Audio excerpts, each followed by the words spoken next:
Hello दोस्तों, जैसा कि आपको पता है कि हमारी इस क्लास में टीजीटी, पीजीटी या जीआईसी के एग्जाम की तैयारी कराई जा रही है। और आज का जो हमारा टॉपिक है अलजेब्रा का जो है फर्स्ट पार्ट है, जिसमें हमने 20 क्वेश्चंस लिए हैं, एमसीक्यू हैं।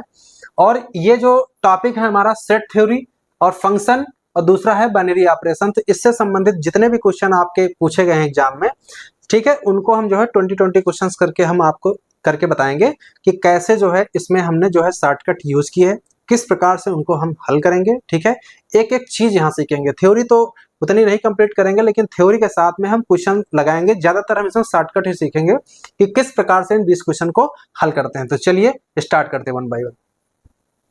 यहाँ पर देखिए क्या लिखा हुआ है।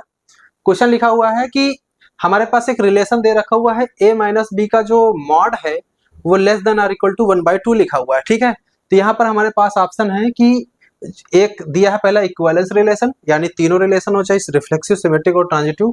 अगला ऑप्शन है symmetric but not reflexive not transitive. अगला ऑप्शन है reflexive and symmetric but not transitive. चौथा ऑप्शन है symmetric and transitive but not reflexive. इन चारों में से कौन सा ऑप्शन होगा? तो सबसे पहले आप ये पकड़िए कि इसमें आप ये देखिए कि रिफ्लेक्सिव होता है क्या। रिफ्लेक्सिव आपको पता है ए का संबंध ए से होना चाहिए, तो डायरेक्ट इसकी ट्रिक होती है, आप ए की जगह पर बी रख दीजिए, यानी ए माइनस ए का जो मैग्नीट्यूड है वो लेस देन और इक्वल टू 1/2 आएगा कि नहीं। देखिए सेटिस्फाई करता नहीं करता है, इसका मान 0 हो जाएगा। अब आपको पता है 0 जो है लेस देन और इक्वल टू 1/2 होता है, ये सत्य है। अगर ये सत्य है तो इसका मतलब रिफ्लेक्सिव रिलेशन सेटिस्फाई करेगा। अब आप ये चेक करिए, देखिए तरीका क्या होता है ऑप्शन को चूज करने का। एग्जाम में आप बैठे हुए, आपने चेक कर लिया रिफ्लेक्सिव, तो आप फटाक से इसमें आप चेक करिए कौन से ऑप्शन नहीं होंगे, कौन से ऑप्शन नहीं होंगे।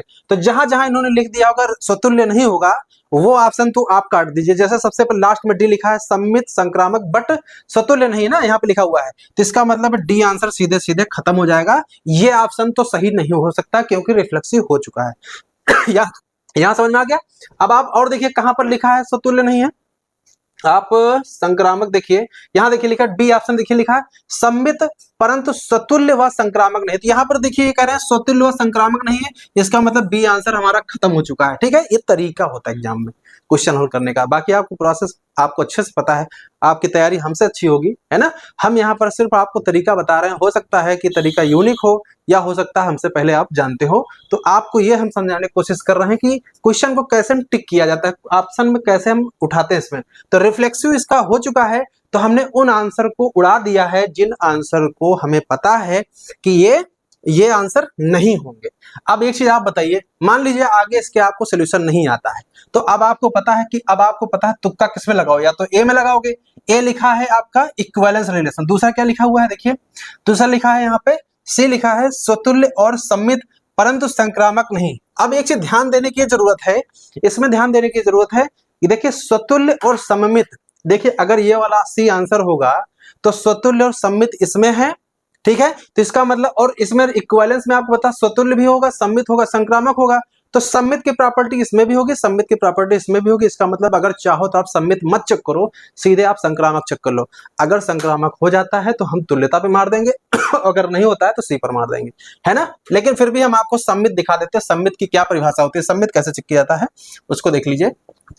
ठीक है, सम्मित देखिए, सम्मित के लिए आपको क्या करना है, आपको पता है ए का संबंध अगर बी से है तो बी का संबंध किससे होना चाहिए, ए से होना चाहिए। ये प्रॉपर्टी होती है सम्मित की, है ना। तो अब आप क्या करिए, यहाँ पर ए को बी से, बी को ए से कैसे रिप्लेस करेंगे। अब आप बताइए, ए का संबंध बी से है मान लीजिए, तो ये इसका मतलब है ए माइनस बी का जो मैग्नीट्यूड हो लेस देन और इक्वल टू 1/2 होगा। और अगर बी का संबंध ए से होगा तो बी माइनस ए का जो मैग्नीट्यूड होगा वो लेस देन और इक्वल टू 1/2 होगा। तो इसको हम लेके चलते, ये कैसे दिखा देते हैं आपको पता है, यहाँ पर इसको माइनस से रिप्लेस कर दीजिए। एक चीज आप बताइए, यहाँ से माइनस से गुणा कर देंगे तो बी माइनस ए हो जाएगा, वो लेस देन और इक्वल टू 1/2 हो जाएगा। क्लियर है, इसको हल करेंगे, यहाँ पे ये ना लिखिए, इसको माइनस गुणा करेंगे ए माइनस बी होगा, यहाँ पे ए माइनस बी। ठीक है, इसी को हम रिप्लेस कर देते हैं, तो इसको अंदर गुणा करेंगे तो ये हो जाएगा बी माइनस ए का मैग्नीट्यूड लेस देन और इक्वल टू 1/2। आप बताइए इसकी वजह से ये आ गया है, नहीं आ गया। देखिए ये था, ये आ चुका है, जिसका मतलब है बी रिलेटेड टू ए हो चुका है, बी रिलेटेड टू ए हो चुका है। लेकिन आपको समझने की जरूरत यह है कि ये चीज इसके बाद आई कैसे, ये आई ऐसे है क्योंकि मॉड x की वैल्यू निकालो और चाहे मॉड ऑफ माइनस x की वैल्यू, दोनों सेम वैल्यू होती है। तो यहाँ पर हमने इसको सिर्फ माइनस से गुणा कर दिया है इस प्रॉपर्टी की वजह से। आप बताइए ना, 4 का मैग्नीट्यूड निकालो चाहे -4 का मैग्नीट्यूड निकालो, दोनों की वैल्यू सेम होती है। तो बात समझ में आ गई ना। देखिए ये क्वेश्चन आसान है, बस इसकी थ्योरी थोड़ी सी जटिल है, वो समझने की कोशिश हम लोग कर रहे हैं, ठीक है। तो इसका मतलब है कि हमारा जो आंसर है वो टीका किस पे था, टीका हमारा था संक्रामक पे। हमने आपको पहले ही बताया है, देखिए लगाने का तरीका मैं बता रहा हूं कि इसमें भी सिमेट्रिक था, इसमें भी सिमेट्रिक था, तो आपको सिमेट्रिक चेक करने की जरूरत नहीं थी, क्योंकि सिमेट्रिक चेक करने में आपका समय बर्बाद होगा। तो क्यों? क्योंकि दोनों में सिमेट्रिक है। अगर सिमेट्रिक हो जाएगा तो आप क्या इस पर टिक करोगे, इस पर टिक कर दो। अभी तो आपके पास एक और ऑप्शन बचा है संक्रामक, तो इन्होंने सिर्फ लिखा संक्रामक नहीं है, इसका मतलब संक्रामक हमें चेक करना था। तो संक्रामक चेक करते हैं। तो संक्रामक चेक करने के लिए आपको पता है यहाँ ए क्या करना पड़ेगा, A related to B and B related to C करना पड़ेगा। तो अब हमें A रिलेटेड टू C दिखाना पड़ेगा। चलिए देखिए कैसे करते हैं। A रिलेटेड टू B है तो इसकी वजह से आप लिख सकते हो A माइनस B का जो मैग्नीट्यूड है वो लेस देन और इक्वल टू 1/2 होगा, ठीक है। और इसकी वजह से होगा B माइनस C मार्ट का जो है लेस देन और इक्वल टू 1/2 होगा।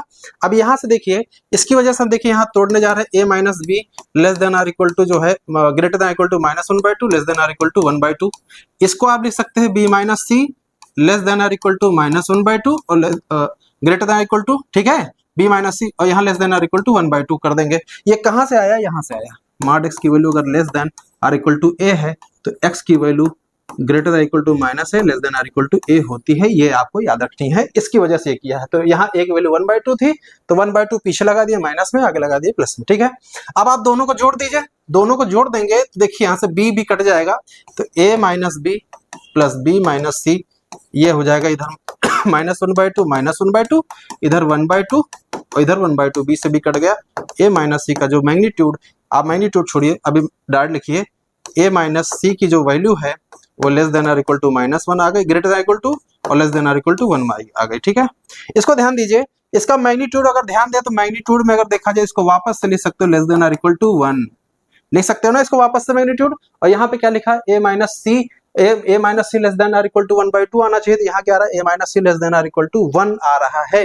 तो इसका मतलब ये है कि ये हमारा रिलेशन जो है क्या नहीं हुआ, संक्रामक नहीं हुआ, क्योंकि संक्रामक होता तो A माइनस B का मैग्नीट्यूड 1/2 आता।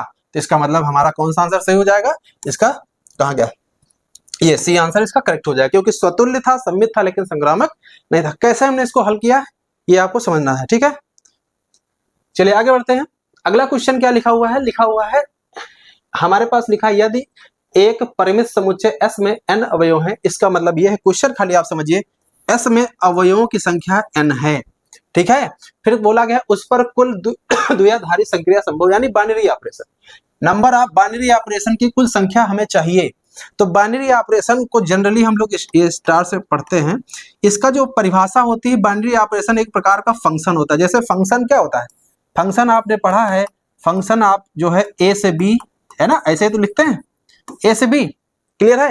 वैसे बाइनरी ऑपरेशन भी एक फंक्शन होता है जिसका जो डोमेन है, जैसे आपका बाइनरी ऑपरेशन S में है तो इसका डोमेन जो होता है S क्रॉस S से S में हो जाएगा। किस में हो जाएगा, S क्रॉस S से S में हो जाएगा। अब एक चीज आप बताइए, अगर ये एक प्रकार का बाइनरी ऑपरेशन एक प्रकार का फंक्शन ही है, क्या है ये, फंक्शन है, यहां तक आपको क्लियर है। अगर ये फंक्शन है तो इसका मतलब है जितने भी इसके फंक्शन होंगे उतने ही इसके बाइनरी ऑपरेशन होंगे। तो आपको ये पता होना चाहिए कि A से B में फलन की संख्या कितनी होती है। तो आपको पता है A में अगर m एलिमेंट है और B में n है तो आपको कुल फलन जो होगा, ठीक है, कुल फलन बराबर हो जाएगा n की पावर m। ये वाली जो वैल्यू है इसकी पावर में रेस कर देंगे। तो वही चीज आप बताइए, हमें बाइनरी ऑपरेशन में कुल फलनों की संख्या ढूंढनी है, तो वही चीज होगा जो बाइनरी ऑपरेशन की संख्या होगी। तो कुल जो है बाइनरी ऑपरेशन संख्या हो जाएगी, आपको पता है S क्रॉस S में कितने एलिमेंट हो गए, इसको गुणा कर दीजिए तो ये हो जाएगा n², और S में n है ही, क्वेश्चन में पहले दे रखा था S है ना।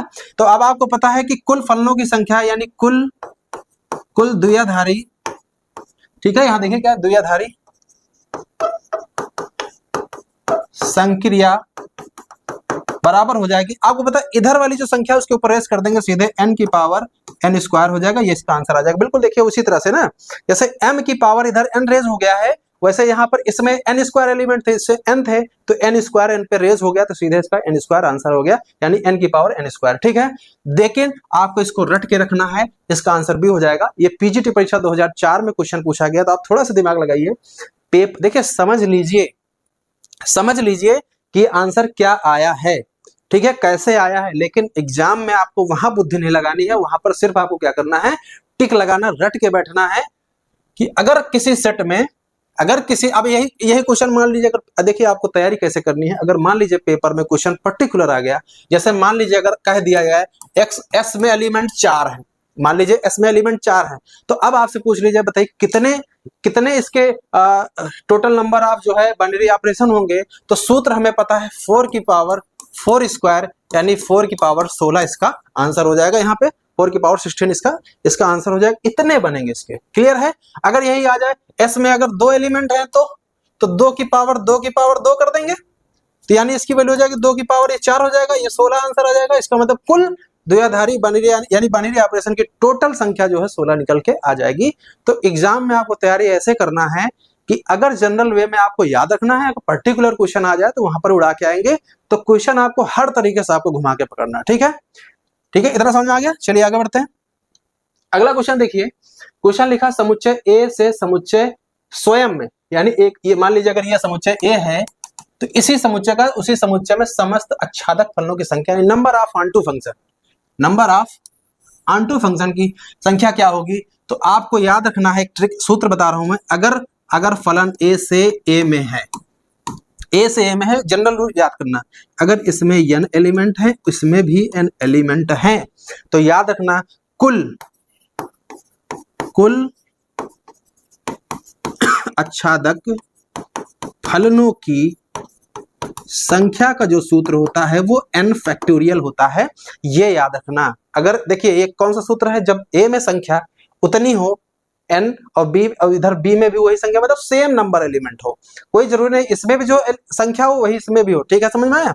इधर एलिमेंट और इधर एलिमेंट दोनों में सेम एलिमेंट होने चाहिए, तो उसमें टोटल नंबर ऑफ आच्छादक फलनों की संख्या n फैक्टोरियल, इसका ये सूत्र होता है, याद रखना। अगर यही सूत्र हम आपसे कहें, अगर यही चीज आपको यह भी याद रखना, कुल एकैकी फलनों की संख्या का भी सूत्र यही होता है, इसको याद रखना। अगर ए से ए में है, यानी यहां पर देखिए ए से ए में है, इसका मतलब एलिमेंट सेम है, हम कहते हैं ए से बी में भी होता, बस एलिमेंट इसमें 4 है तो इसमें 4 होना चाहिए, इसमें 5 है तो इसमें 5 होना चाहिए, ये याद रखना। अगर एक सेट ए है एक सेट बी है, दोनों में अवयवों की संख्या समान है, तो नंबर ऑफ एलिमेंट सेम होंगे, तो उसका सीधे n फैक्टोरियल आंसर हो जाएगा, आच्छादक फलनों की संख्या, और चाहे एकैकी फलनों की संख्या पूछी जाए तब भी इसका आंसर n फैक्टोरियल होगा। तो ये एडिशनल था, इसको अगर दूसरा क्वेश्चन आ जाए तो एग्जाम में आप कर लीजिएगा, ठीक है। तो यहाँ पर हमारा आंसर क्या है, 5 एलिमेंट है, जिसका 5 फैक्टोरियल आंसर हो जाएगा। और फैक्टोरियल को तोड़ने का तरीका होता है 5 × 4 × 3 × 2 × 1, इसको आप तोड़ेंगे तो 5 चौको 20, 3 दूनी 6, 6 दूनी 12, 120 इसका आंसर आ जाएगा। इसका मतलब है कि इस समुच्चय से इसी समुच्चय में कुल आच्छादक फलनों की संख्या 120 बनेगी। बात समझ में आ गई, ठीक है। एक बात और ध्यान रखना, अगर यहां पर अगर हम ये कह दें कि 1 2 3 4 5, ठीक है, से 9 10 15 और यहाँ 16, ये अगर हम एक एलिमेंट और ले लेते हैं 16 और 18, ठीक है। अब आप बताइए इसमें कितने एलिमेंट है, 5, इसमें कितने एलिमेंट, 3 2 5, तब भी आंसर आपका सेम होगा, 5 फैक्टोरियल होगा, क्योंकि अवयवों की संख्या दोनों में सेम है। तो आपको समझ में आ गया होगा कि कैसे हमने आपको समझाया, ठीक है, आपको ये तरीका याद रखना, ठीक है।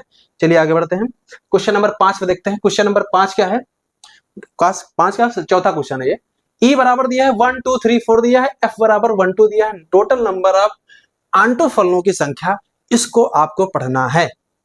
तो इसका एक सूत्र होता है, आपको याद रखना है, इसका सूत्र होता है 2 की पावर, देखो एक चीज याद रखो, अगर फलन रूल याद रखो, रूल आपको याद रहेगा तभी क्वेश्चन कर पाओगे, नहीं तो क्वेश्चन तो इसका आंसर हो जाएगा 2 की पावर 4 कर देंगे और आपका इसका इसका आंसर हो जाएगा 2 की पावर 4 कर देंगे तो आपका 16 में 2 माइनस कर दिए, डी इसका आंसर हो चुका है। तो आंसर तो इसका विद इन सेकंड है, लेकिन सूत्र क्या होता है उसको हम समझते हैं। कोई दूसरा क्वेश्चन आ गया तब कैसे करते हैं, जैसे मान लीजिए सपोज करिए हमारे पास कोई फलन ए से बी में दे रखा हुआ, क्लियर है। तो एक चीज आप याद रखना कि कुल फलनों की संख्या, जैसे इसमें सपोज करिए यम है एलिमेंट और इसमें यन है, क्लियर है, इसमें यम है और इसमें एन है। तो यहां पे केस फर्स्ट लगाते हैं, केस फर्स्ट, यदि n बराबर 2 है, क्या हो जाए, n बराबर 2 हो जाए, यानी b में अवयव की संख्या 2, केस हमने फर्स्ट ले लिया है, ठीक है।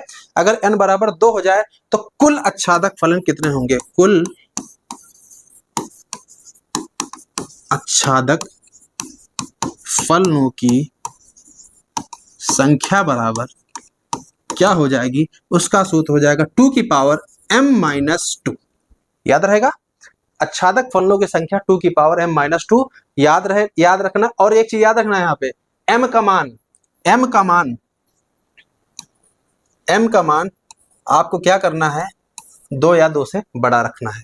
m का मान क्या रखना, 2 या 2 से बड़ा रखना है, क्योंकि अगर 2 से छोटी कर दोगे यहाँ से, ये एक चीज ध्यान रखना, ये वैल्यू संख्या इससे बड़ी होनी चाहिए। अगर आप यहाँ कर दोगे 1 कर दोगे तो आपको 2 की पावर 1 कर दोगे तो 2-2 क्या हो जाएगा, 0 हो जाएगा, फलनों आच्छादक फलनों की संख्या 0 हो जाएगी। तो ये चीज ध्यान रखना कि m की वैल्यू यहाँ पर 2 से बड़ी लेनी है। तो यहाँ पर देखिए f आपका फलन किसमें है, e से f में है, और f में एलिमेंट कितने हैं, n बराबर 2, ठीक है। यहाँ पर 2 एलिमेंट है और इसमें कितने हैं, 4 है, तो इसका मतलब m की वैल्यू 4 आ गई है। तो सूत्र सीधे आपको पता है, इसी सूत्र में हम क्या करेंगे, 2 की पावर m की वैल्यू कितनी है, 4, तो यहाँ 4 रख देंगे -2, ये हो जाएगा 16 - 2, इसका 14 आंसर आ जाएगा, इसका 14 आंसर। पीजीटी परीक्षा 2000 में क्वेश्चन ये पूछा गया है। तो आपको रूल समझ में आया, ये आपको रूल समझ में आ गया। हम कहते हैं अगर यहाँ पे आपके पास 1 2 3 4 एक एलिमेंट हम और बढ़ा दें, 5 कर दें, और ई में 2 ही एलिमेंट रखें, तो आंसर क्या हो जाएगा, यही आंसर हो जाएगा 2 की पावर 5 - 2, यानी 2 की पावर 5 यानी 32 में 2 घटा दीजिए, इसका 30 आंसर हो जाएगा। कुल आच्छादक फलनों की संख्या 30 आ जाएगी, ठीक है। अगर इसमें 6 है तो यहाँ पे 6 रख देंगे, 7 है यहाँ 7 रख देंगे।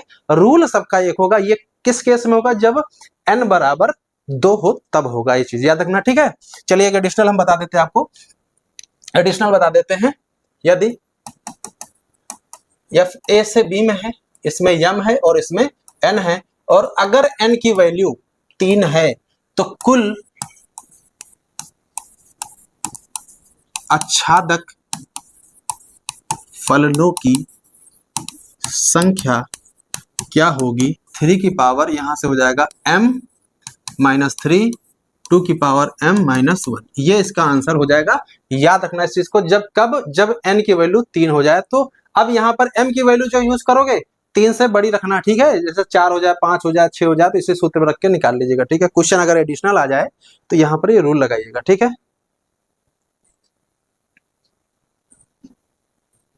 चलिए अगला क्वेश्चन देखते हैं, क्वेश्चन नंबर 5। क्वेश्चन नंबर 5 क्या है, लिखा E बराबर 1 2 3 4, वही सेम क्वेश्चन आ गया। देखिए ये पीजीटी परीक्षा 2004 का क्वेश्चन है, और ये क्वेश्चन इसके पीछे वाला जो क्वेश्चन आया था ये किस में आया था, पीजीटी परीक्षा 2000 में आया था। तो देखिए ये कहना गलत है कि क्वेश्चन रिपीट नहीं होते, क्वेश्चन रिपीट हो जाते हैं। तो यहाँ पर भी वही आंसर हो जाएगा, 2 की पावर आंसर हो जाएगा इसका 2 की पावर। आपको पता है आपके पास इसमें 2 एलिमेंट है और इसमें 4 है, तो 2 की पावर 4 - 2 यानी 16 - 2 14 इसका आंसर हो जाएगा, ये आंसर इसका करेक्ट हो जाएगा। चलिए अगला देखिए क्वेश्चन नंबर 6। देखिए क्वेश्चन नंबर 6 लिखा, मान लीजिए ए और बी में क्रमशः 4 और 8 एलिमेंट है। इसका मतलब है ए में कितने एलिमेंट हैं, ए में 4 हैं और बी में कितने हैं, 8 में है, 8 है। यहाँ लिखा ए क्रॉस बी में अधिकतम और न्यूनतम अवयव की संख्या क्या होगी।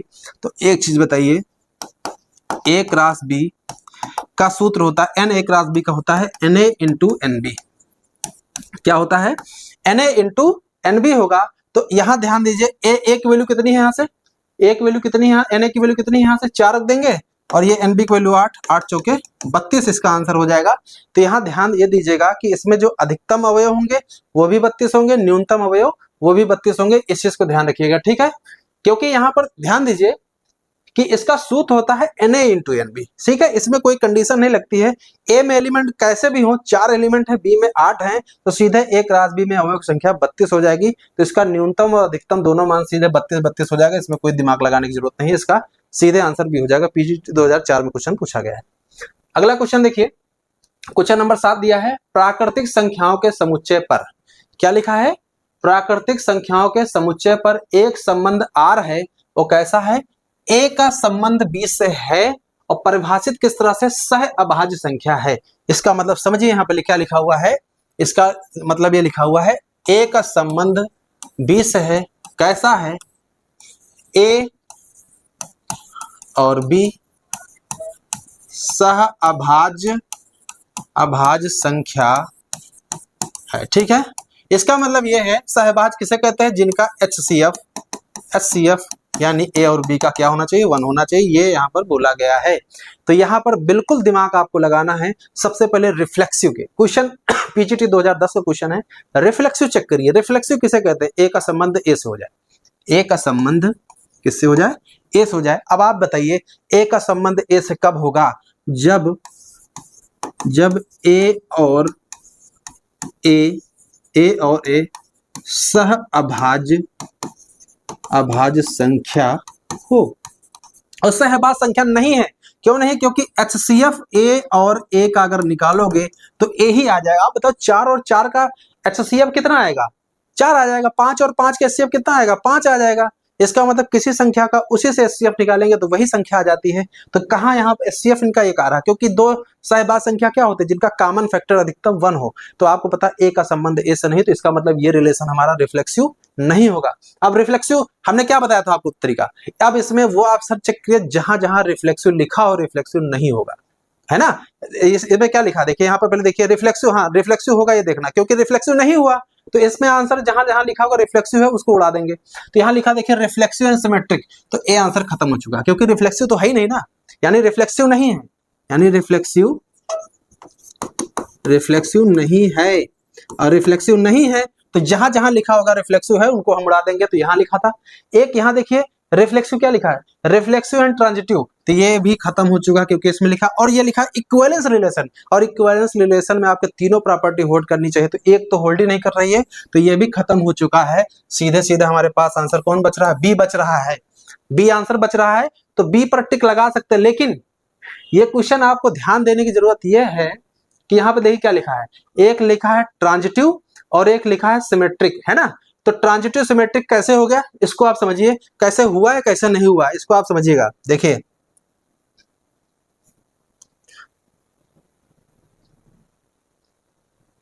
ये हम इसलिए दिखा रहे हैं, अगर आप टिक लगा के आते तो ये आंसर हमारा बचा हुआ था, लेकिन ये आंसर देखिए कैसे गड़बड़ कर रहा है, क्योंकि ये आंसर जो PGT 2010 में क्वेश्चन आया था, ये क्वेश्चन हमारे हिसाब से गलत है। गलत कैसे, अभी आपको दिखाते हैं गलत कैसे। देखिए सिमेट्रिक का आपको पता, सिमेट्रिक तो होगा क्योंकि अगर A का संबंध B से है तो इसका मतलब है A और B दोनों कैसी संख्या है, सह अभाज्य संख्या, सह अभाज्य संख्याएं, ठीक है। तो अगर A और B सहअभाज्य संख्या है, तो अगर B का संबंध A से देखा जाए तो B और A भी सह अभाज्य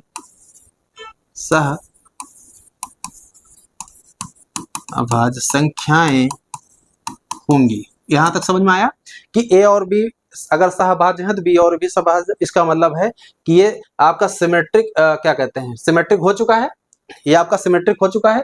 देखो A का संबंध B से, B का A से हो चुका है, तीसरा सिमेट्रिक है। ट्रांजिटिव वाला नहीं होगा, ये क्यों नहीं हुआ, हम आपको एक एग्जांपल देके समझाते हैं। ट्रांजिटिव के लिए आप देखिए,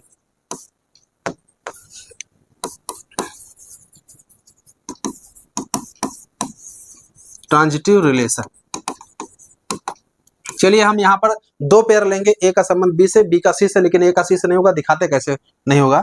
चलिए आप बताइए, आप 5 ले लीजिए और 5 और 2, आप बताइए 5 और 2 आर में बिलोंग करेंगे नहीं करेंगे, क्यों करेंगे, क्योंकि 5 और 2 का मासापा 1 होगा, दोनों को प्राइम है। अब आप बताइए 2 का हम यहाँ ले लेते हैं, 2 का टेंस ले लेते हैं, 2 का टेंस ना लीजिए, यहां से 2 का 15 से ले लेते हैं। चलिए आप बताइए 2 का 15 भी किस में बिलोंग कर रहा है? आर में कर रहा है, नहीं कर रहा है? देखिए 5 कामा 2 और 2 कामा 15 आर में बिलोंग कर रहा है, क्लियर है ना? क्योंकि 2 और 5 और 2 क्या है? को प्राइम है। 2 और 5 भी 15 भी को प्राइम है, तो इसका मतलब 5 का संबंध 2 से है, 2 का संबंध किससे? 15 से। अब आप बताइए क्या 5 का संबंध 15 से है? 5 का संबंध 15 से है? नहीं है, does not belongs to are.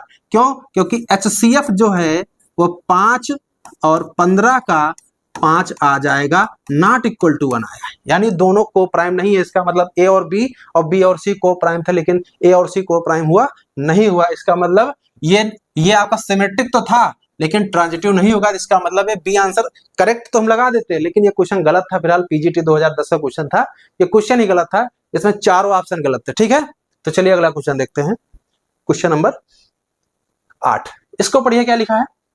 लिखा पूर्णांकों के समुच्चय n में एक संबंध R है, यानी रिलेशन आपका है वो n में है। किस में है? n में है। और किस प्रकार से रिलेशन है? देखिए A B को विभाजित करता है। तो यहां पर लिख लेते हैं A रिलेटेड टू B किस प्रकार से है? A B को विभाजित करता है। ठीक है, ए बी को विभाजित करता है। तो एक चीज आप बताइए, रिफ्लेक्सिव के लिए आप बताइए, रिफ्लेक्सिव के लिए बताइए, रिफ्लेक्सिव ए का संबंध ए से कब होगा? कब होगा?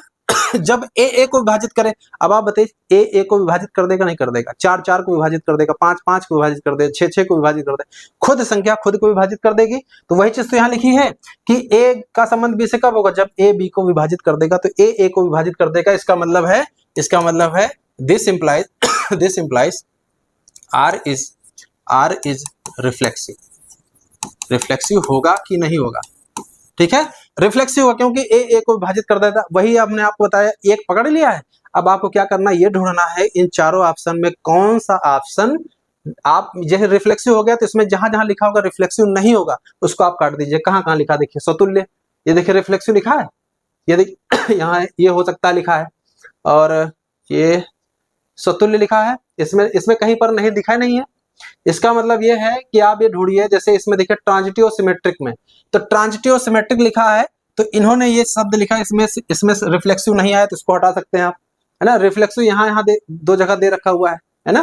तो यहाँ पर देख लीजिए, और दूसरा देख लीजिए सिमेट्रिक को देख लीजिए, सिमेट्रिक नहीं है। क्यों नहीं है इसको देखिए, सिमेट्रिक क्यों नहीं है? क्योंकि आप बताइए दो अगर 4 को विभाजित करता है, ठीक है, तो क्या 4 2 को विभाजित करेगा? नहीं करेगा। यानी 2 का संबंध 4 से है, लेकिन 4 का संबंध 2 से नहीं है।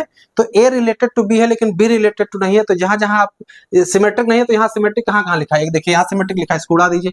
और कहां सिमेट्रिक लिखा है? और सिमेट्रिक देखिए, इसमें इक्विवेलेंस रिलेशन में सिमेट्रिक आता नहीं आता है, तो इक्विवेलेंस तो हो ही नहीं सकता क्योंकि सिमेट्रिक नहीं है। तो डी भी उड़ा दीजिए।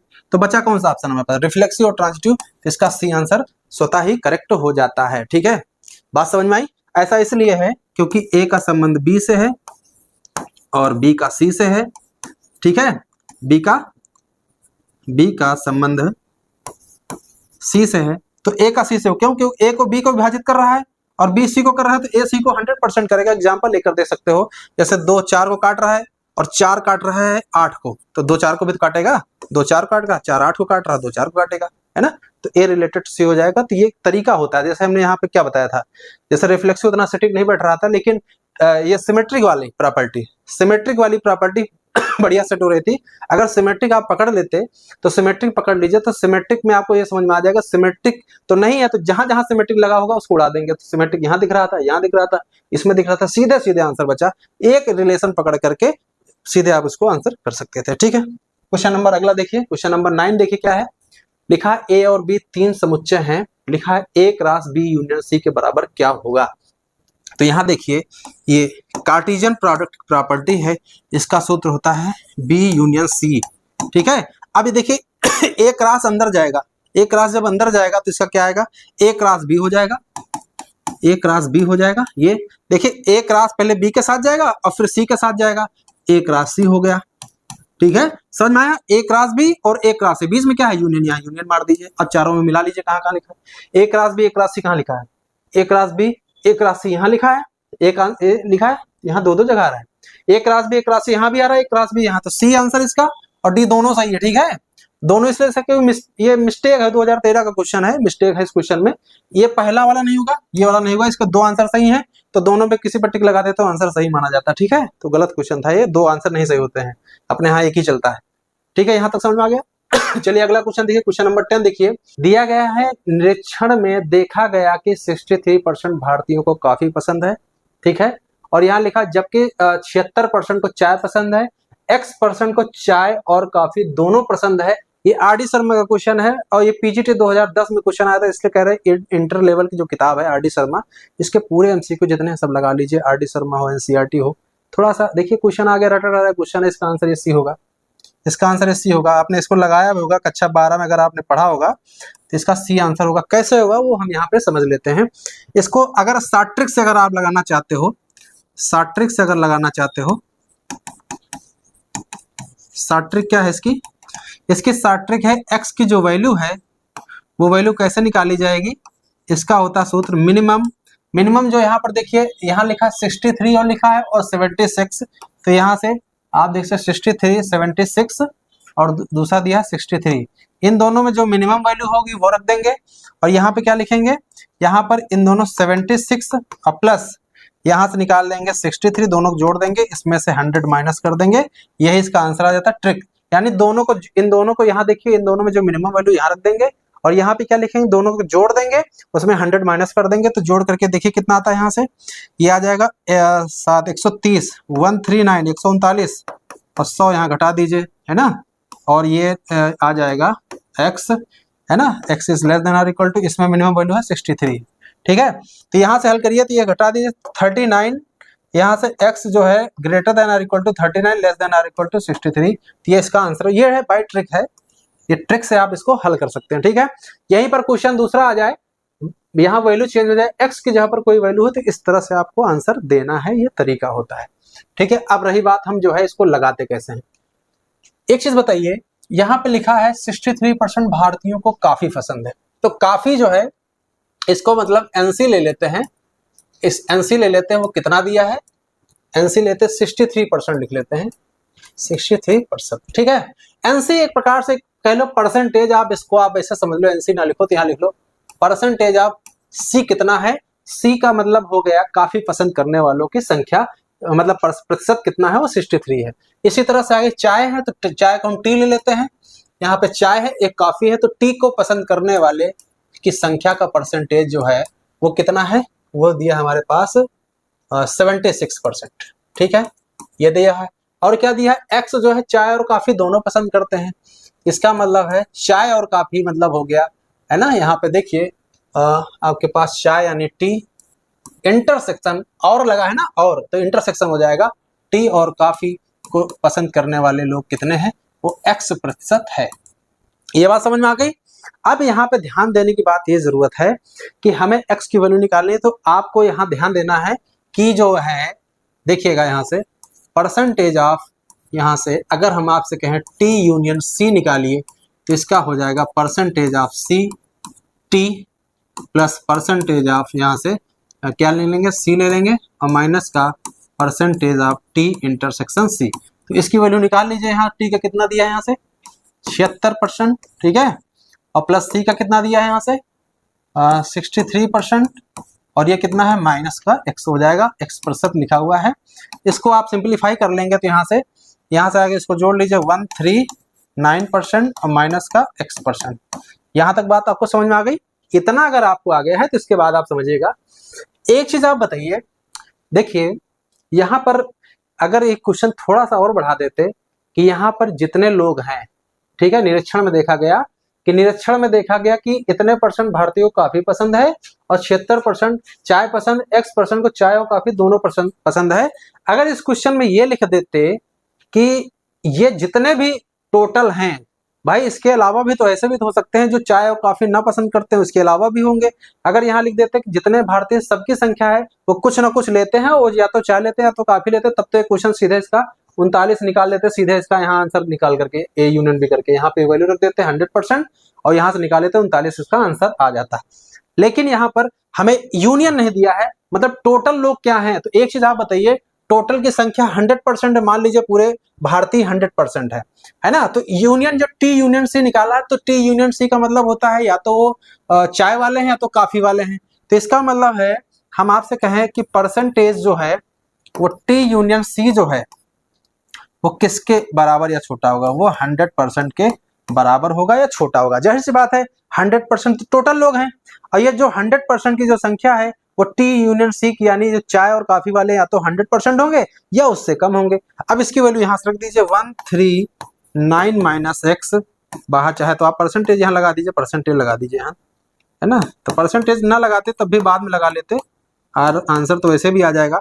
एक्स को उधर भेज दीजिए तो ये हो जाएगा 139% और माइनस का 100% less than or equal to x%। ठीक है, यहाँ आपको समझ में आ गया होगा। इसके आगे का देखिए कैसे हल करते हैं।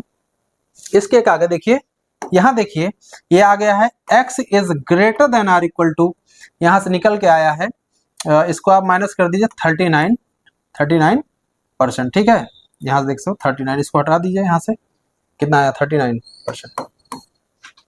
ठीक है, यहाँ समझ में आया। x की वैल्यू जो है 39% से बड़ी है तो इनइक्वालिटी में देखिए यही आ रहा है चीज, देखिए x ग्रेटर देन और इक्वल 39 आ रहा है ना x की वैल्यू, यहाँ x परसेंटेज है। ठीक है, x परसेंटेज वैल्यू 39 से जो बराबर है उससे बड़ी है। एक बात तो ये समझ में, या तो ये कह सकते हो x इज ग्रेटर देन और इक्वल टू 39, आप ये समझ लीजिए इसको। यहाँ तक समझ में आया। अब आप एक चीज बताइए, अपर वैल्यू कैसे निकालोगे। तो अपर वैल्यू निकालने के लिए हमें पता है कि आपको ये याद रखना है t इंटरसेक्शन c, वो जो है इसकी जो संख्या है यानी परसेंटेज है, ये परसेंटेज है वो less than or equal to किसके होगा, ये हो जाएगा परसेंटेज ऑफ टी। ठीक है, ऐसा क्यों होता है, क्योंकि टी इंटरसेक्शन सी वो सबसेट होता है टी, और टी इंटरसेक्शन ही सबसेट होता है, यहाँ से टी से भी होता है सी से भी होता है। इस प्रॉपर्टी से हमने लगाया है। तो यहाँ दो चीजें होंगी, ये चीज टी परसेंटेज से लेस होगी बराबर होगी, और साथ में ये भी होगा इस प्रॉपर्टी से, इस वाले से टी इंटरसेक्शन सी वो भी less than or equal to C से, सी यानी परसेंटेज ऑफ सी। ये चीज समझ में आई, बात समझ में आई। अब वैल्यू आप रख दीजिए, इसकी वैल्यू क्या थी x%, वो चीज less than or equal to किसके थी, टी की परसेंटेज कितनी, यहाँ से 76%। ठीक है, और यहाँ से x% देखिए इस वाले समीकरण से, देखिए इस वाले से क्या आ रहा है, और सी की क्या परसेंटेज है यहाँ से 63%। ठीक है, तो अब आप बताइए x% जो 76% से कम है और x% 63% का, दोनों का अगर कंबाइंड करके देखा जाए तो दोनों सत्य होने के लिए जो मिनिमम वैल्यू होगी वही उठाएंगे, तो यहाँ से 63% आ जाएगा। ठीक है, 63% आ जाएगा। तो इसका मतलब x इज क्या आ जाएगा, less than or equal to 63। तो इन दोनों को कंबाइंड करिए तो रिजल्ट हमारे पास आ रहा है x जो है वो less than or equal to 63 आ रहा है और greater than or equal to 39 आ रहा है। तो आप देख सकते हो इसका आंसर सी कैसे हुआ। अगर ट्रिक्स लगाना तो आपके पास ट्रिक है, हमने आपको बता दी। ठीक है, तो इसको आप देख लीजिए। तो चलते हैं अगले क्वेश्चन में। देखिए अगला क्वेश्चन देखिए कैसे करते हैं, बढ़ते हैं। इस क्वेश्चन में देखिए लिखा है समुच्चय दिया है x बिलोंग्स टू z, क्या लिखा है, x बिलोंग्स टू z लिखा है, और लिखा है x square minus x is less than or equal to 115। इस क्वेश्चन में लिखा है को निम्न समुच्चय द्वारा दर्शाया जाता है। तो यहाँ पर 4 ऑप्शन दिए हैं, तो 4 ऑप्शन में कौन सा आंसर होगा। तो सबसे पहले इसको हम हल करते हैं। इसको हल करने का तरीका है, यहाँ पर देखिए लिखा है x such that x belongs to z, और क्या लिखा है x square minus x less than 115 लिखा है। इसको और सिंप्लीफाई करेंगे तो such that x belongs to z, ये हो जाएगा x स्क्वायर माइनस x, ये माइनस का 115 हो जाएगा, ये लेस देन 0 हो जाएगा। तो एक काम करिए इसका फैक्टर करिए। तो फैक्टर करने का तरीका क्या होता है, इसको बराबर 0 करिए, x square minus x minus 115 बराबर 0। इसका फैक्टर करिए, सीधा चार्ज लगा दीजिए क्योंकि डायरेक्ट होगा नहीं। तो माइनस बी प्लस 1 हो जाएगा, plus minus under B square 1 4ac, तो 4 से गुणा कर देंगे 460 आ गया, 460 2 into 1 ये हो गया। अब इसको हल करेंगे तो 1 प्लस माइनस इसको हल करिए तो ये क्या आ जाएगा, ये 461 आ जाएगा, रूट में और अपान में 2 आ जाएगा, ये x की वैल्यू आ गई। क्लियर है इतना।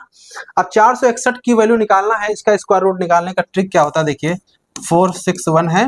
तो अब आपको पता है 461 किसके अप्रॉक्सीमेट है लगभग, ये हमारे पास वैल्यू जो होती है ये लगभग हमारी वैल्यू 441, यानी 21 का अगर वर्क करें तो 441 होता है। तो 441 और प्लस में 20 लिख देंगे यहाँ से। क्लियर हो गया। तो यहाँ पर ये देखिए किसका ये वर्गमूल होता है, ये 21 का, तो ये 21 सीधे बाहर आ जाएगा और इसका डायरेक्ट होती है यहाँ पर जो 20 लिखा है इसको ऊपर लिख देंगे। ठीक है। और यहाँ पर ये कितने का वर्गमूल है, 21 का, इसको 21 से भाग कर देंगे। क्लियर है यहाँ तक? यहाँ तक क्लियर है।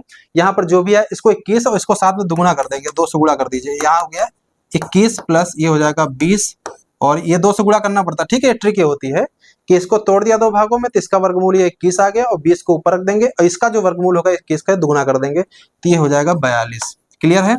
तो इसको ध्यान से देखिए, ये वैल्यू 1 से छोटी है। ये वैल्यू क्या है, 1 से छोटी है। देखो 20 ऊपर 42 नीचे है, तो लगभग इसकी वैल्यू 21 पॉइंट देखिए 20 दूना 40, देखिए 20 दूना 40 लगभग आधा है, 1/2 है।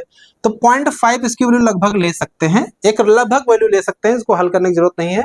ये आधे से थोड़ा कम, क्योंकि 0.5 है ना। देखिए 1/40 होता है तो 1/2 आ जाता है, 0.5 आ जाता है, 2 ज्यादा है तो लगभग 0.478 ऐसा कुछ वैल्यू आता है। लेकिन चलिए लगभग ले लेते हैं। यहाँ पर इसकी वैल्यू यहाँ रख देंगे तो 1 प्लस माइनस ये वैल्यू आ जाएगी 21.5/2। ठीक है। अब यहाँ से 2 वैल्यू निकल रही है एक्स की, एक एक्स की वैल्यू निकलेगी। अगर एक ले लेंगे तो इसको हल करेंगे तो ये हो जाएगा 22 को 2 से भाग करिए तो ये हो जाएगा 11.25। क्लियर है। एक वैल्यू आ गई। दूसरी वैल्यू क्या आ जाएगी, अगर माइनस ले लें तो माइनस का 20.5 हो जाएगा, तो माइनस का 10.5 वैल्यू आ जाएगी, 10.25 वैल्यू आ गई। इतना समझ में आया।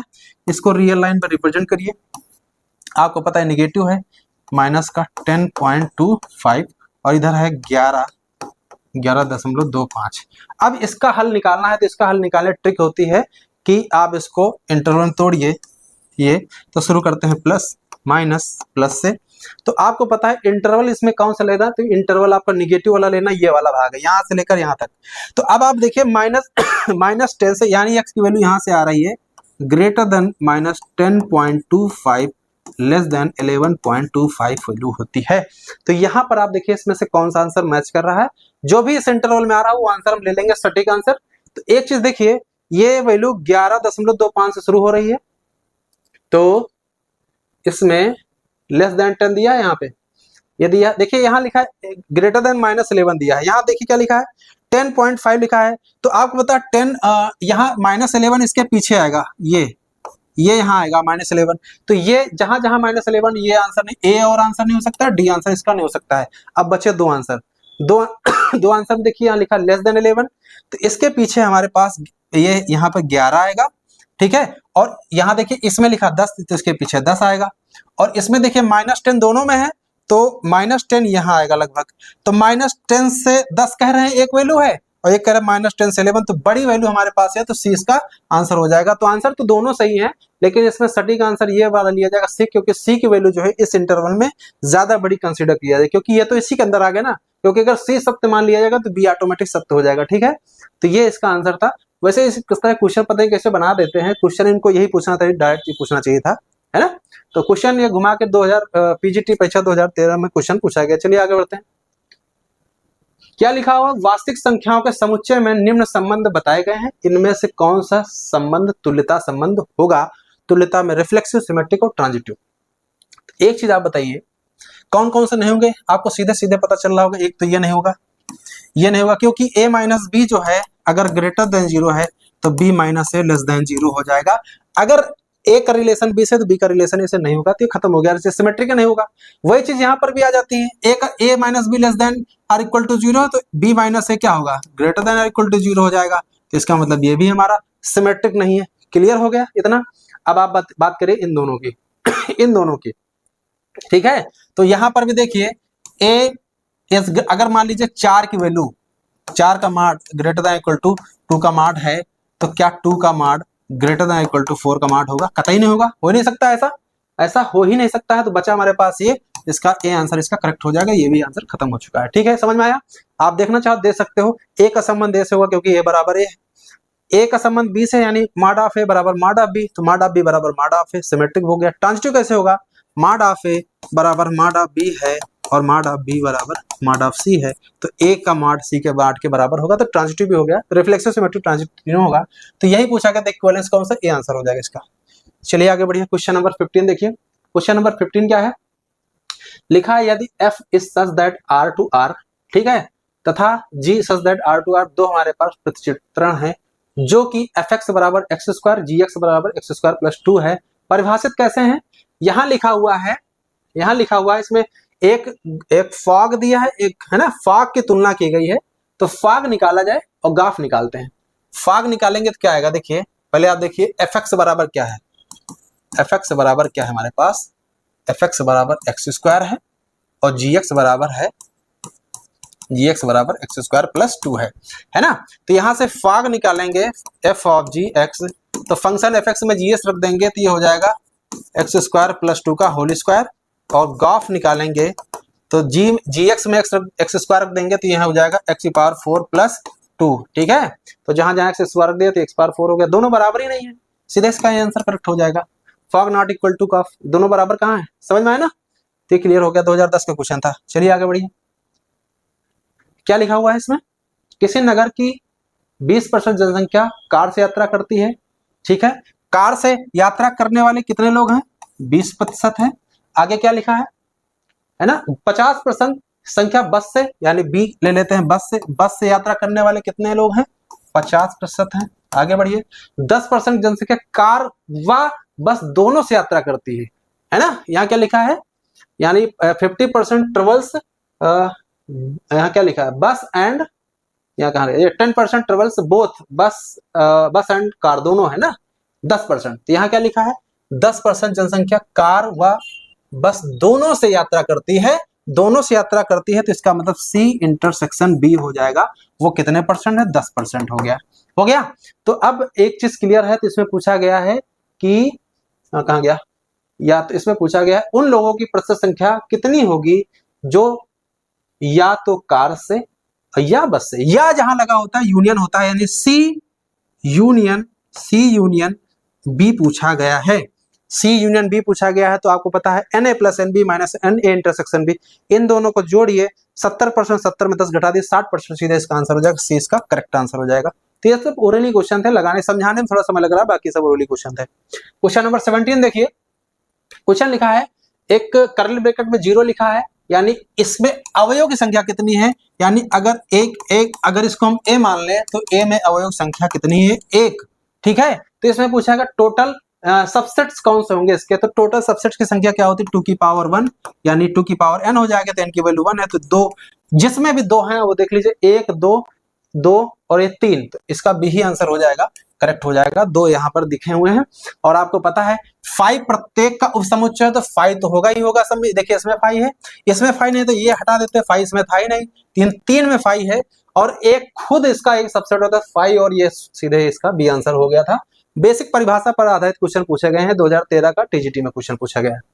पीजीटी का क्वेश्चन अगला देखिए, यहाँ लिखा R is a relation from finite set A having m element और set to finite set B having n element, then number of relation A to B. बड़ा अच्छा क्वेश्चन है, आपका पता है रिलेशन आपका काहे से काहे में है, ए से बी में है, काहे में है, आपका रिलेशन जो है ए से बी में है, ठीक है। और ए में कितने एलिमेंट यहाँ देखिए, आर ए में m एलिमेंट है और बी में n है, तो नंबर ऑफ रिलेशन सूत्र होता है 2 की पावर NA इंटू NB, क्या होता है NA इंटू NB, 2 की पावर m की वैल्यू यहाँ NA वैल्यू m है, n है, ये सीधे आंसर 2 की पावर m, ये इसका ए आंसर करेक्ट हो जाएगा, ठीक है।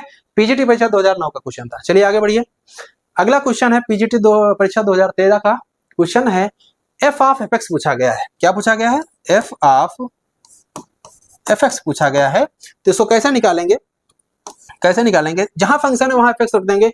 एक चीज आप बताइए, fx का होल क्यूब क्या होगा, यहां से अगर हम आपसे बात करें fx का होल क्यूब क्या होगा, दोनों तरफ क्यूब कर देंगे तो ये 3 माइनस का x क्यूब आ जाएगा, क्लियर है इतना, ये हमने नोट कर लिया। अब हमें f ऑफ fx निकालना, जहां जहां x है वहां fx रख देंगे, तो ये हो जाएगा 3, ये हो जाएगा fx का होल क्यूब और होल पावर 1/3, कर दिया ना, जहां जहां एक्स है वहां एफ एक्स रख दिया। और एफ एक्स का होल क्यूब की वैल्यू 3 माइनस एक्स क्यूब लिखी हुई है, तो यहाँ रख देंगे 3 माइनस का एक्स क्यूब, और होल यहाँ पर देखिए, और होल पावर क्या चल रही है 1/3, 3 से 3 कट गया, प्लस का एक्स क्यूब बचा, और बाहर से एक्स क्यूब पावर चल रहा, 3 से कट गया, एक्स सीधे इसका आंसर आ गया। देख सकते हो कैसे इसका सी इसका करेक्ट आंसर हो गया। ठीक है, चलिए आगे बढ़ते हैं।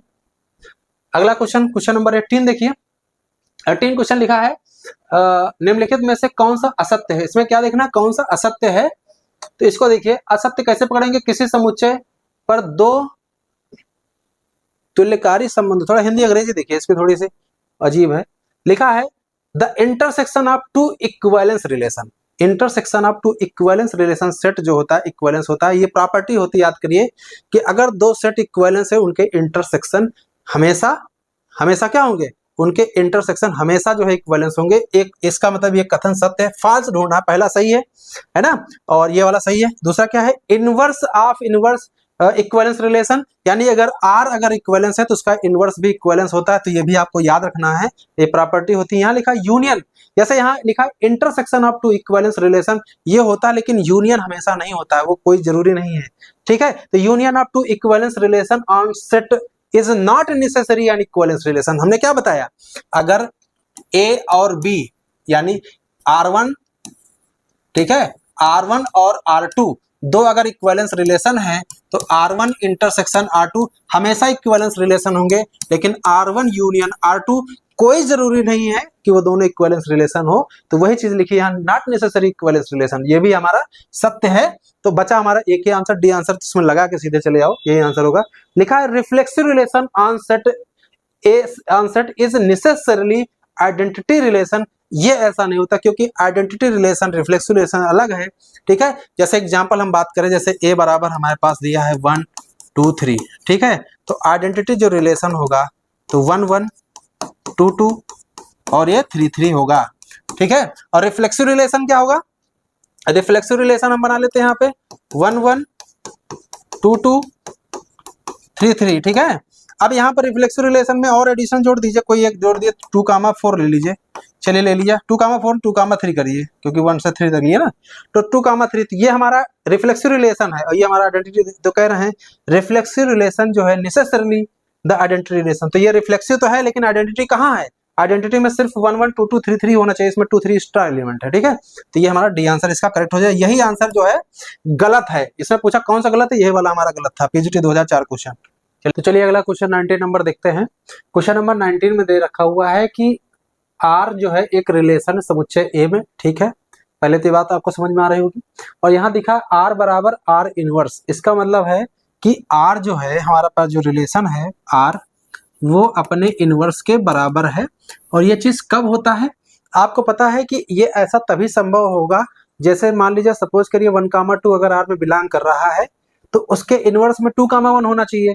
तो अब आप दोनों में बराबर होने के लिए जानते क्या करना पड़ेगा, आर को जो है यहाँ पर सिमेट्रिक प्रॉपर्टी को होल्ड करना पड़ेगा, क्योंकि 1,2 और 2,1 जब आर में बिलोंग करेगा तभी इसका इनवर्स लेने पर जो हमारे पास एलिमेंट आर इनवर्स में मिलेंगे वो सेम मिलेंगे। ठीक है, जैसे सपोज करिए हमारे पास आर बराबर दे रखा हुआ है 1,2, ठीक है, और इसका उल्टा कर दीजिए 2,1 कर दीजिए। ठीक है, यानी एसोसिएटिव लॉ होल्ड कर दीजिए, तो आर इनवर्स में एलिमेंट क्या होंगे, आर इनवर्स में जो एलिमेंट होंगे वो 2,1 हो जाएंगे और यहाँ से 1,2 हो जाएंगे। ठीक है, आर इनवर्स के एलिमेंट कैसे निकाले जाते हैं, आर में जो एलिमेंट होते हैं उनके कंपोनेंट में आपस में बदल दीजिए, 2,1 कर दिया यहाँ से 2,1 था, यहाँ से 1,2 कर दिया, तो आर और आर इनवर्स आ गया हमारे पास। ठीक है, तो आप इसको देखिए आर बराबर क्या है, यहाँ से आर इनवर्स देखिए दोनों में सेम एलिमेंट है, यहाँ पर ये प्रॉपर्टी होल्ड कर रही है। ठीक है, इतना समझ में आया। अब आप बताइए कि ये दोनों प्रॉपर्टी इसको होल्ड कर रहा है, अब बताइए क्या रिफ्लेक्सिव है, रिफ्लेक्सिव नहीं, क्योंकि क्यों, मान लीजिए सपोज करिए ए बराबर जो हमारे पास है 1,2,3, सपोज करिए ये आर रिलेशन जो ए में है। अब आप बताइए क्या इसमें 1,1 है, नहीं है, 2,2 नहीं है, 3,3 नहीं है, तो इसका मतलब ये रिफ्लेक्सिव नहीं होगा, तो ये हमारा आंसर ए नहीं हो सकता है। ट्रांजिटिव नहीं होगा, क्यों, क्योंकि 1,2 है, 2,1 है, तो इसमें 1,1 नहीं है, देखिए 1,1 इसमें बिलोंग नहीं कर रहा है ना। ठीक है, वैसे सेम यहाँ दे सकते हो 2,1 है, 1,2 है, तो 2,2 इसमें बिलोंग नहीं कर रहा है ना, बात समझ में आ रही है ना। तो इसका मतलब जो आर हमारे पास रिलेशन दिया है उसको आर अपने इनवर्स के बराबर होने के लिए ट्रांजिटिव होना भी कोई कंपलसरी नहीं, तो सीधे सिमेट्रिक की प्रॉपर्टी होल्ड करनी चाहिए। अगर आर सिमेट्रिक की प्रॉपर्टी होल्ड नहीं करेगा तो फिर इसका इनवर्स आपस में बराबर नहीं होगा। जैसे सपोज करिए आर बराबर अगर सिर्फ हमारे पास होता 1,2, ठीक है, तो क्या इसका इनवर्स करिए तो इसका इनवर्स क्या रहेंगे, तो 2,1 होगा। अब क्या बताइए दोनों बराबर है, बराबर नहीं है, क्योंकि 1,2 अगर 2, इसमें 1 होता तो इनका उल्टा करने पे वापस से आर इनवर्स दोनों आपस में क्या हो जाते, बराबर हो जाते। इसका बी आंसर करेक्ट हो जाएगा। ठीक है, चलिए अगला क्वेश्चन लास्ट देखिए, क्वेश्चन नंबर 20 लिखा है फलन f such that r to r हमारे पास दिया है, यानी इसका डोमेन r है और रेंज हमारा r है, इतना समझिए। यहां लिखा है fx बराबर x² प्लस x लिखा है, से परिभाषित है, तो फलन यह है 1,1 but not onto but not 1,1 both 1,1 and onto, यह लिखा नाइदर 1,1 नॉर onto। तो इस क्वेश्चन को कैसे करते हैं, थोड़ा सा इसमें कुछ बेसिक कॉन्सेप्ट लगाते हैं तो थोड़ा सा मजा आएगी इसको लगाने में। ठीक है, इसको समझते हैं कैसे लगाते हैं इसको। ठीक है, चलिए देखिए, आप एक बात बताइए, fx बराबर हमारे पास लिखा है x² प्लस x, इसमें से x ले लिया जाए कॉमन तो x प्लस 1 है। आप एक चीज बताइए, ये हमारा कैसा फलन है, आप इसको देखा जाए तो क्वाड्रेटिक फंक्शन टाइप का बना है ना। तो ये इसका ग्राफ जो होता है, हमेशा ग्राफ जो होता है वो पैराबोलिक होता है, ग्राफ जो होता है वो पैराबोलिक होता है, ये ध्यान रखिएगा।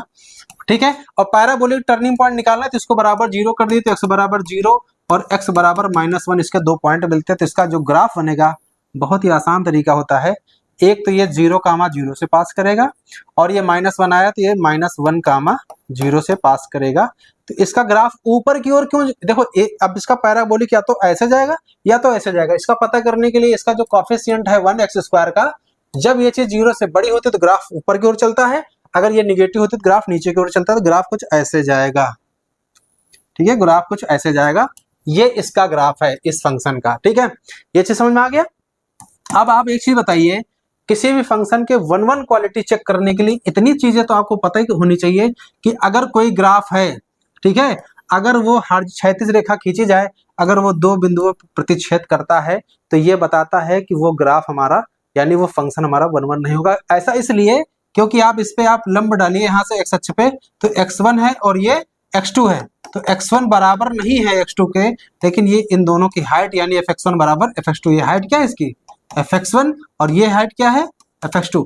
तो इससे तुरंत आइडिया मिल रहा था तो इसका ग्राफ देख करके कि ये पता चला, ये सब चीजें बहुत फास्ट करनी होती है जब आपको बेसिक चीजें एक चीज पता होती है। तो इसका ग्राफ देख करके पता चल रहा है कि ये फंक्शन हमारा 1,1 नहीं है। तो 1,1 नहीं है, देखिए कहाँ कहाँ पे लिखा 1,1, एक तो बी आंसर में लिखा है onto बट नॉट 1,1, तो एक चीज यहाँ पे लिखा 1,1 नहीं है, ये बात सही हो सकती है। कहाँ पे लिखा 1,1, ये देखिए लिखा बोथ 1,1 एंड onto, तो इसको सी को आप काट दीजिए, सी को काट दिया क्योंकि यहाँ पे लिखा है 1,1 लिखा है, और देखिए कहीं 1,1 लिखा है, यहाँ देखिए पहले वाले में लिखा 1,1 बट नॉट onto, तो 1,1 ए वाले में भी लिखा है, तो 1,1 है नहीं तो इनको काट देंगे। अगर अब आगे आपको अगर ज्ञान नहीं है तो आप तुक्का भी लगा के आओगे तो बी और डी पे लगा के आओगे। ठीक है, तरीका होता है पेपर में क्वेश्चन करने का। ठीक है, अब इसको करने के लिए, onto करने के लिए देखिए इसको क्या करेंगे, इसका रेंज निकाल लेते हैं। रेंज निकालने का क्वाड्रेटिक का बड़ा अच्छा कॉन्सेप्ट होता है, इसका परफेक्ट स्क्वायर बना लें, इसका परफेक्ट स्क्वायर बना लीजिए, आराम से इसका जो है हो जाएगा। वो देखिए कैसे परफेक्ट स्क्वायर बनाते हैं, देखिए इसको।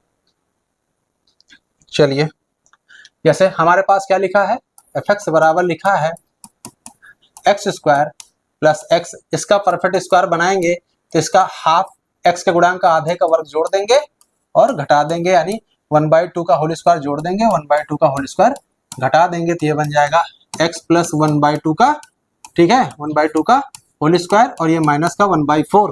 तो इसकी जो यहाँ से देखा जाए तो इसकी जो यहाँ से मिनिमम वैल्यू आ रही है वो -1/4 आ रही है, आप देख सकते हो।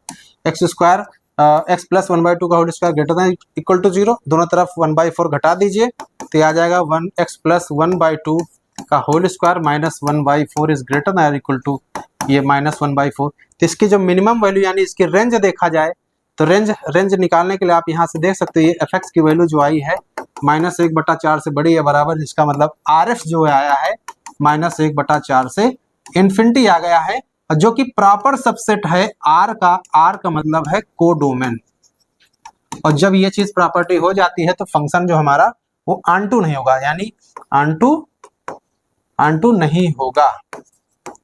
आंटू नहीं होगा तो इसमें आंसर में कहाँ पे देखिए आंटू नहीं लिखा, इसमें लिखा आंटू बट नॉट 1-1, ना तो ये 1-1 रहा और ना ही आंटू रहा, तो इसका मतलब ये हमारा डी आंसर करेक्ट हो जाएगा, डी भी हमारा खत्म हो जाएगा। तो ये तरीके होते हैं, ये यूपीपीएससी का क्वेश्चन एलटी ग्रेड 2018 का क्वेश्चन आया था, है ना। तो तरीके होते हैं इनको करने के, ठीक है। बाकी तो तरीके और भी होते हैं, अपना बेसिक fx1 बराबर fx2 करके उससे भी आप निकाल सकते हो, वो भी तरीके होते हैं। लेकिन कुछ नई चीज अगर सीखना है तो फिर आप देखिए कैसे हम बता रहे हैं आपको एक एक चीज, ठीक है। तो ये हमारा लास्ट क्वेश्चन था, 20 क्वेश्चन थे, तो 1 से लेकर के हमने 20 तक आपको सारे क्वेश्चन बताए। इनको आप देखिए किस तरह से हमने लगाया है, एक एक चीज नोट करिए। अगर फिर भी आपको कोई डाउट है तो कमेंट बॉक्स में आप जो है आप कमेंट करिए, हम उसको अगले वीडियो में इसको कवर करेंगे, ठीक है। तो आप इनको एक एक करके देखिए, मिलते हैं अगले पार्ट में।